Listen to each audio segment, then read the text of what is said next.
All right, here we are. Welcome to the Agent's Pulse. It is Friday, June 14th. I am Dominic Ervolina with Capital Abundance. With me, as always, is Carmen Hornberger from Benefits to Go. How are you, Miss Carmen? I'm doing good. I'm glad. I'm Happy glad. Thursday. Today, Happy we're Friday going. to you. Absolutely. Today, we've been talking the past couple of episodes about IULs, about how to structure them and who they're good for, but we haven't talked a lot about prospecting for IULs, about who is a good fit for IULs. We've mentioned it a couple Yes. of times that not everyone is, and so we want to talk about what makes somebody a good candidate for an indexed universal life retirement account or a tax-free retirement account, however you want to say it. Ms. Carmen, if you could lead us off, I've got a little Yes. banner up on the screen, and tell us what does macho mean in reference to prospecting for IULs. Yeah. Okay. Well, thanks a lot. Obviously, we've been, this is what our agents pulse series is on, is on Right. helping agents sell, right? So today I just figured that we would get on here and we would just talk about just a basic criteria on not just IULs, right, but just prospecting in general that I think will be able to help all agents, right? And Right. I've kind of named it this acronym. I mean, I didn't really name it. I think it's been around, right? I mean, I just stole it. I just steal things, Sure. that Sure. work. You know how I am, Absolutely. Hey, if And it works, so, steal it. It's fine by me. absolutely. So macho stands for obviously it's an acronym, but it stands for certain criteria that pretty much every every good lead or every good prospect should have, right? So M stands for married, A stands for age, C stands for children, H stands for homeowner, and O stands for occupation, right? Right. So when we're thinking about prospecting people, it's not that we shouldn't, discredit single people, right? Because I'm single. I needed help with Me my too. finances once upon a time, right? But Sure. when you're married, right, you've got two people, and those two people probably need help. Either they're not either making enough money, or maybe they don't know what to do with their, with the current money that they have. So one Right. person is always better than two in prospecting, right? And then we've got Sure. age. A good age to prospect somebody would be a working age, right? So young adult in their upper 20s to maybe in an IUL, maybe 50, Yeah. 55, just depending upon the circumstances, right? If they overfunded, Sure. what they got going on, how much income they have. And then children. It's always good to, prospect people when it comes to children, especially when it Sure. comes to our IUL, right? We Right. making a lot of children, especially under the age of 5. We making a lot of children millionaires, Dominic. You know what I mean? That's right. That's So the $1 million baby plan. that's it. So children are all, people that have children are also a good prospect, and homeowners, right? So back in the olden days, right, before we came to where we are right now, our IMO right now, pretty much the majority of agents, they bought and sold leads. Well, not sold, but they bought leads, right? And they bought them from a lead that Right. Right. Direct mail. Oh, we lost your audio. is a homeowner, huh? Oh, there we go. Okay, you're back now. You're back now. We Yeah, lost your audio for a second. sorry, I got a call. It's okay. So if anybody that you're prospecting is a homeowner, that's just great, because then you can review their, their mortgage protection if they, just got a small term policy because of their Sure. home, right? Or even if they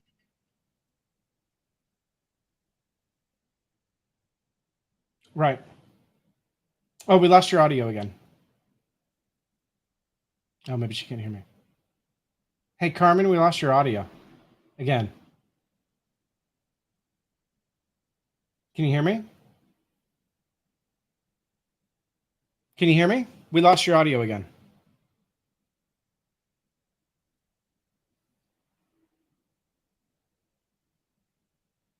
Can you hear me? Uh oh. Carmen, are you there? I'm not sure. I'm not sure. Can you hear me? I'm not sure what happened.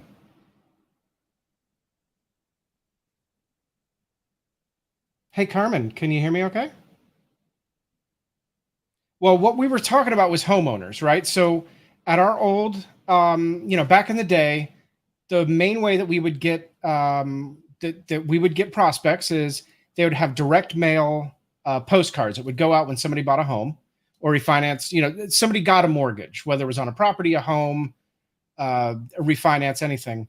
They would get a postcard in the mail that would say, "Hey, would you like to explore protecting your mortgage if something happens to you, whether it's disability, sickness, death?"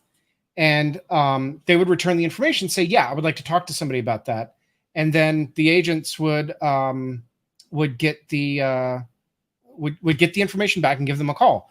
When I started, only 4.5 or so years ago, that was the main way that I was getting my prospects, was through these direct mail. They call them direct mail leads, and that's because somebody that has a mortgage has a very large liability that they need coverage for, because if something happens to them, if they die, that mortgage is a lien that's going to then pass on to their estate. And whoever is then responsible for the estate is then also going to be responsible for that lien. And so mortgage protection is a great way, once you understand it, to get new prospects, because everybody that has liabilities wants those liabilities covered, because those liabilities are going to pass on to their estate. And that's why IULs can also be used as mortgage protection. I've done it myself, where I say to them, "Hey, you've got this mortgage that you want protected, because if something happens to you, you want it paid off. You don't want to go into your beneficiary, have your children, spouse, whoever responsible for it. So let's cover it with an IUL, and then the IUL can also provide you some retirement income." And that's a great way to use an IUL. It's one of the reasons why homeowner is there as part of MACHO. And then finally, occupation. What can you tell us about occupation, Ms. Carmen? Are you able to hear me? Oh, you can't hear me? Oh, I can't hear you either. I'm not sure why. Hmm.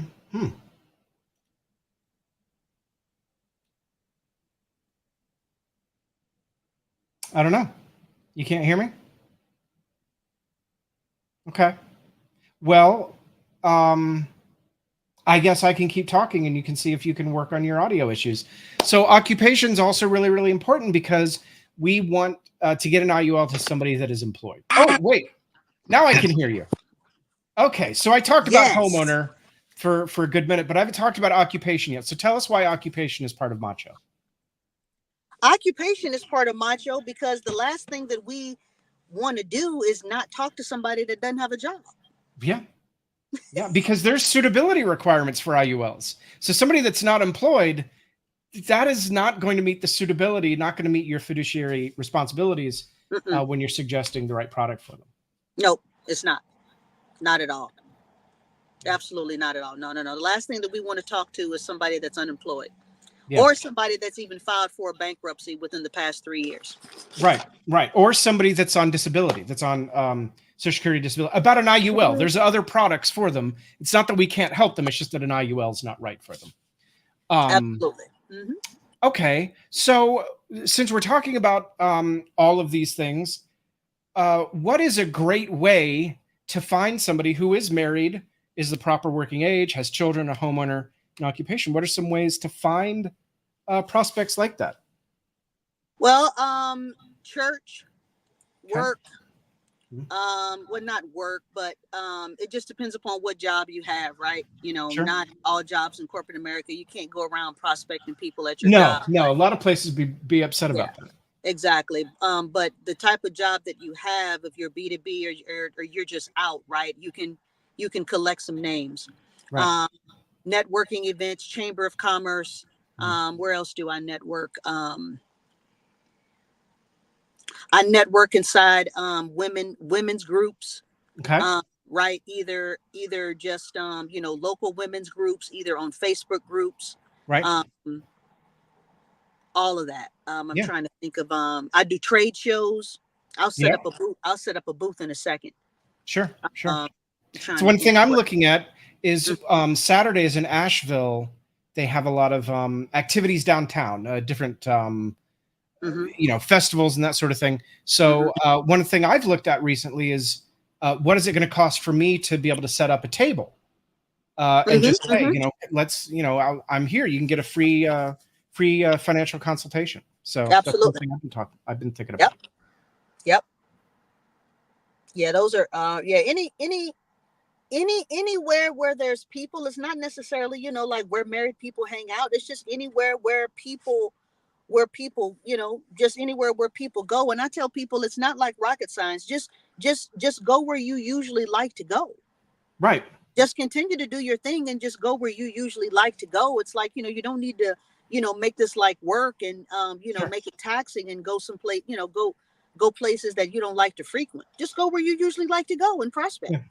And I think, one of the big mistakes I see new agents making, and I made this, so I made the exact same mistake, was they assume that when you come into the business, everyone's going to want you to sell to your family and friends. Right. Well, I don't want you to sell to your family and friends, but your family and friends can be your biggest advocates. It's important for you to educate your family and friends on what you do because they know people. Right. Your family and friends, it's highly unlikely when you first get into financial services that the people who love you the most are going to buy from you. It's very unlikely that's going to happen, but they will talk about you to their friends because they're proud of you and they want to talk about the great things that you do. And, it's important to sit them down and say, hey, here's what I do. And here's why it's powerful, that they can talk to their friends and their spheres of influence on your behalf. And it's funny that you mentioned that, Dominic, because you're absolutely right. Do you remember that call that we had when we had our business opportunity meeting and all the agents invited all their family? Yeah. Remember that was one of our that was one of our largest attended calls. Right. Yep, and our business exploded after that call because you're absolutely right. It's not about selling necessarily to your family and friends. I haven't sold to anybody in my family since 2009, and I don't ever plan on doing it again or my friends, right? But it's if you don't let them know what it is that you do, then they can't ever come back, right? As an excuse to say, well, I didn't know the right policy to buy.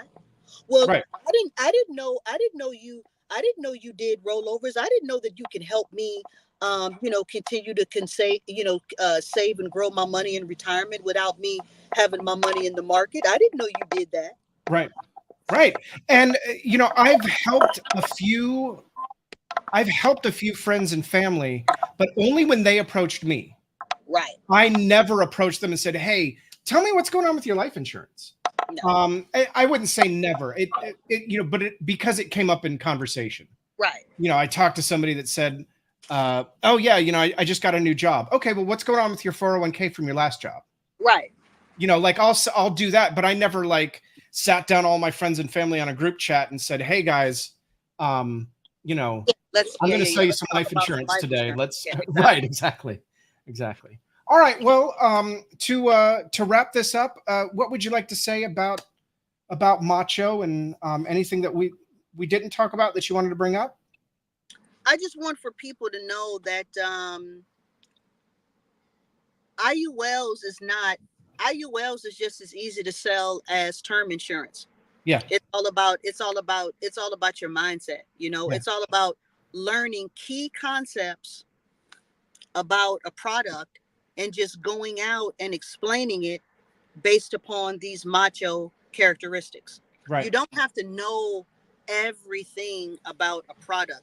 You just have to know certain criteria of that product and be able to match it to a married man or a married couple that owns a home that has three children. You have to be able to match up the benefits in an IUL to the criteria of macho. And that's why you learn it all, Right. And that's why, if it's hot.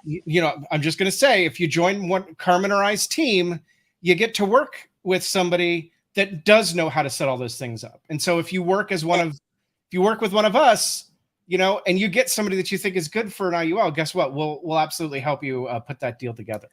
All right. Well, finally, you know, if you do want to get in contact with one of us, if you want to get in contact with me, you go to capitalabundance.com. And if you want to get in contact with Carmen, you go to benefits2go.net. And that's it. That's it. That's the whole show. So we'll see you guys next Friday. I want to thank you all for watching, and we'll see you then. Much. Go Dominic. Bye, everybody.